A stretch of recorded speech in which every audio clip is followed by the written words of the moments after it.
প্রভু, মা আপনাকে ভিডিও কল করছেন।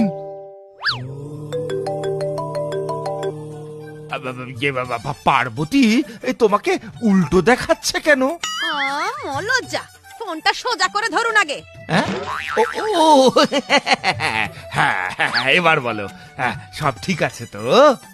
এখানে এক কাস্টমস অফিসার আমাদের অস্ত্র শস্ত্র সব নিয়ে নিয়েছে, আমাদের আটকে রেখেছে। এ তো ভারী অন্যায়। আপনাকে এখন ন্যায় অন্যায় বিচার করতে হবে না, আপনি নন্দীকে নিয়ে এসে এখানে একটু তাণ্ডব করে যান দেখি। আমারও ইচ্ছা করছে মরতে গিয়ে একটু তাণ্ডব করে আসি।